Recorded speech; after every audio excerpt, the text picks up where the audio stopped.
Hi. It is obvious that our government is really in need of help and guidance, so I am herewith declaring myself King David I of the United States. Like my counterpart in England, Liz, I don't really have the authority to do anything. It's just my function to point out the really dumb stuff that our government is doing to us. And joining us today from Tallahassee, Florida via Skype will be Florida's switch-hitting governor, now a candidate for the United States Senate, appearing as his alter ego, Shharleee. Did I pronounce that right, Governor?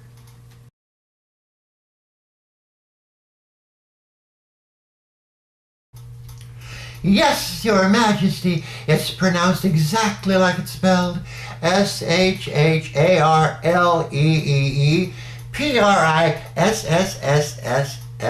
Good job, big boy.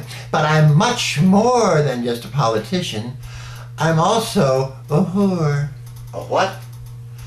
I'm a whore. What's that again?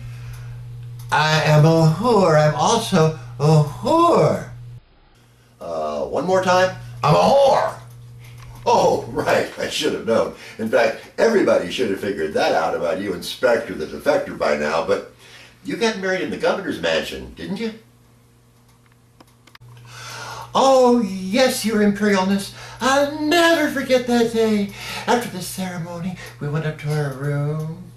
She started taking off her gown. I was so excited, I could hardly wait. When she got it off, I couldn't help myself. I just grabbed the dress and put it on. I looked so beautiful. Yeah. So, when did you start thinking about running for the Senate as an independent after promising you wouldn't do that? When that damn Marco began pulling ahead in the polls, oh, I was so mad I wanted to just scratch his eyes out. And I'm so mad at him, I can't even enjoy a nice game of Marco Polo, a stag game, in fact, in my hot tub anymore without getting angry. And I used to really enjoy those. Anyway, when I saw I couldn't make it as a Republican, I simply had to switch. But anyway, that's not the first time I've done that. Are you going to keep the $7.5 million the Republican Party donated to your campaign, even though they've asked you to give it back? Really, Your Magnificence, don't be so naive. I mean, would you really expect a refund from a whore? I see your point. Okay, Shharleee, tell me about the infamous hug you gave Barack Obama. What's up with that? Oh my, just thinking of it makes me wet with perspiration, just perspiration. But even the news media loves him. I mean, Chris Matthews gets tingly-winglies all up his leg when he sees him on TV. And Diane Sawyer said, when it was final that he was in, she said, I wept, I cried, I wanted the moment to go on forever. Oh. Anyway, when I was standing before him, bathed in the splendor of his omnipotence, I was so enraptured by his manly beauty, I just had to throw my arms around him and give him a big squeezy-weezy. But the cameras didn't catch me whispering in his ear. You whispered in his ear? What did you say? Barack Obama, come up to my room later and defrock your mama. And did he take you up on your offer? Listen, I may be an amoral slut, but it's written in the whore's credo, floozies do not kiss and tell. It's bad for business, you know. I understand that you called Rahm Emanuel after deciding to run as an independent, but that he refused to take your call. You want to tell me about that? Well, I was hoping he'd help with my campaign. Well, I thought he might want to scold me for being a Republican all these years. Maybe even spank me. but he likes to scold people in the shower, naked. And I think that could be ever so much fun. Anyway, Your Loftiness, I think you'll come around and get behind me. I mean, the Democratic candidate doesn't have a chance, and we sure don't want that naughty Marco in the Senate. He actually pays attention to what the little people think they want. Have you ever heard of anything so silly?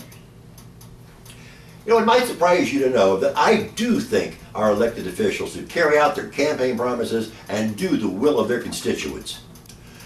You're kidding! Next you'll be telling me that you think the news media should stop helping the government push through its agenda and actually start reporting the news, telling the truth. Ooh. For them to cover it up when our government is lying and not report the news honestly makes them a party to what I consider to be treason. You silly man! I suppose you actually believe all that archaic, antiquated nonsense in the Constitution and the Bill of Rights too, don't you?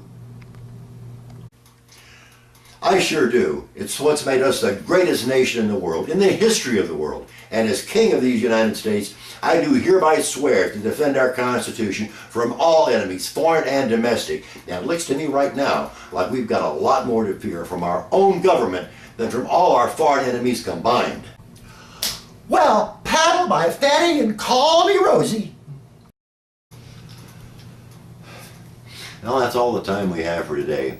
But in future programs, I hope to have as my guests such notables as Nancy Lugosi, the vampire of the Congress, and the Wicked Witch of the West, Harry Greed, the serpent of the Senate, Elena Kagan, the Supreme Court's #1 critic, and maybe the Prez will stop by himself. I wonder if old Barack will bow down to me, too. I guess time will tell. Till then, this is My Majesty King David I saying, stay informed and get proactive if you expect your children to have a future or a country in which to have it. Bye now.